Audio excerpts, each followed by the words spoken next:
আমি খুবই ভাগ্যবান, সেদিন আমার বেঁচে থাকার কথা ছিল, মৃত্যু থেকে অনেক কাছে ছিলাম। আমি আমারই সংসদ এলাকায় আমার নিজের বাসাকে এড়িয়ে পার্শ্ববর্তী আর একটা বাসায় আশ্রয় নিয়েছিলাম। বেশ।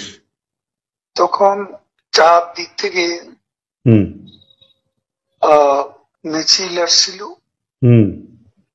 এবং এটা আসলে ছিল প্রধানমন্ত্রী গণভবন কেন্দ্রিক, এবং এটা আমরা অবাক হলাম যে সংসদ এলাকাতেও এটা ছড়িয়ে পড়ে এবং একটা লুটপাটের যে লুম্পেন স্টাইলের কতগুলো ঘটনা ঘটে এবং সেখানে বিভিন্ন ধরনের লোক আসে এবং এদের মধ্যে বেশিরভাগই মনে হয়েছে এটা কোন রাজনৈতিক অভ্যুত্থান, এটা লুটপাটের অভ্যুত্থান। না, একটা কথা জিজ্ঞাসা করি, সে তো আমরা তখন সেটা দেখলাম এবং মাননীয় প্রধানমন্ত্রীকেও যে বাসাতে ছিলাম তারা সে বাসাতেও হামলা করে। আচ্ছা। তারা জানতো না যে সেখানে আমি আছি। আচ্ছা। আমার বাসা তারা লুটপাট করেছে, কিন্তু যে বাসায় আমি গিয়ে আশ্রয় নিলাম সেখানে তারা হামলা করবে এটা আমি ভাবতে পারি।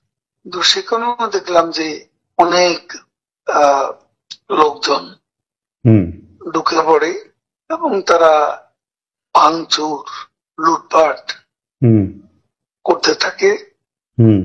আমি আমার স্ত্রী সহ আমরা বাথরুমে ঢুকিয়ে যাই, অনেকক্ষণ ছিলাম, প্রায় 5 ঘন্টা।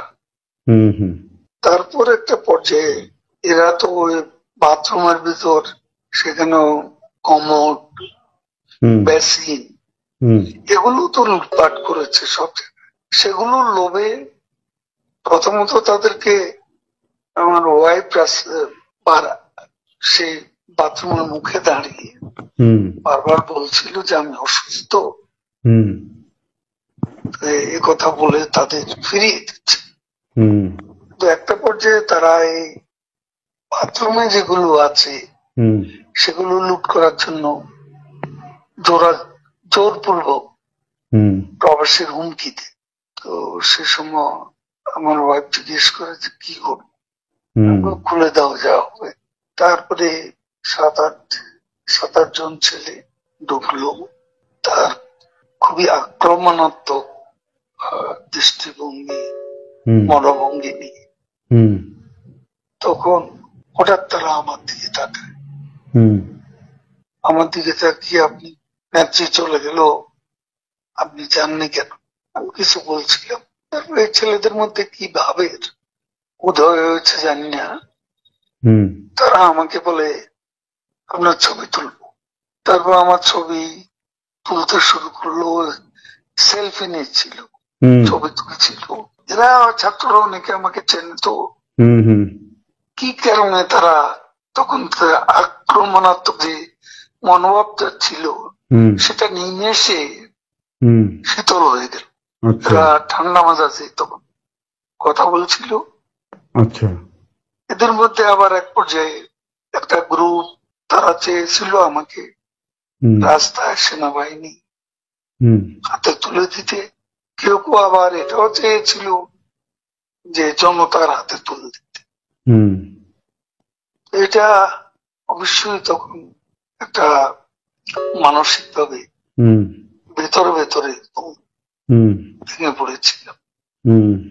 এরপর এরা এদের একটা শার্ট, এদের ওই ব্যাজ, লাল পতাকা শোভিত ব্যাজ লাগিয়ে আবার কালো একটা মুখে একটা মাস্ক দিয়ে আমাকে হাঁটতে হাঁটতে সংসদ এলাকা থেকে বড় রাস্তা, গণভবন অভিমুখী রাস্তা, ওখানে নিয়ে যায়। ওখানে নিয়ে হঠাৎ করে কোত্থেকে ট্যাক্সি আসে, হুম এটা ইজি বাইক, হুম সেটা খালি ছিল, হুম ওখানে কোনো গাড়ি ঘোড়া কিছু ছিল না। হুম ওটা হঠাৎ করে কেন যেন এসে পড়ল, হুম হয়তো আমার ভাগ্য। এরা দুজনে আমাকে নিয়ে, আমার ওয়াইফকে নিয়ে ওটাতে উঠলো আর বলতে লাগলো, ওতে তো অসংখ্য মানুষ, হুম চেক আপ সব জায়গায়। এরা বলতে লাগলো যে আমাদের চাচা চাচি অসুস্থ, হুম হাসপাতালে নিচ্ছি, হুম ডিস্টার্ব করবে না।